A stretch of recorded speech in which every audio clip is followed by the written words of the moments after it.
Hello, my name is Yoshinori Katase, and I'm the producer of Lightning Returns. Hello, my name is Yuji Abe, and I am the Game Design Director for Final Fantasy XIII. Here we see a design for one of the new monsters in the games. This one is called the Earth Eater, though there are variations of it including something called the Chocobo Eater. It's quite a hard boss and one of the first ones that players will have trouble with as they play through the game. It'll be interesting to see how many fall at this first hurdle. I'm not responsible for the design of the monsters. That's down to the art and special effect teams. Every time we do a new game in the series, they get together and sit down to discuss aspects of the monsters we want to emphasize when we redraw them. It's definitely thought about very carefully. This is essentially a powered-up version of the classic Ahriman monster. Interestingly, this monster was actually designed by the Final Fantasy XIV team, and I believe it does appear in that title in some form.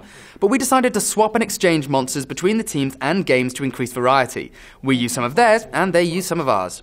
The picture we see here shows a mural which appears on the walls of the dungeon cave system underneath the Dead Dunes area. The mural was drawn by ancient people and reveals the myths and legends of the crystal, the lore that underpins the whole of the Final Fantasy XIII series. Here you can see the tales of the gods and goddesses that form the mythology that's the backdrop of the story. If you look closely at this, you can get some hints and deeper understanding of the overall arching legend. The god depicted in the lower right is Bunavelza, who is one of the main, actually probably the central god in the 13 series. He is the creator of the world and probably the most powerful god in their pantheon. For the first time, he appears directly in the story of Lightning Returns, so you'll see a lot more of him there.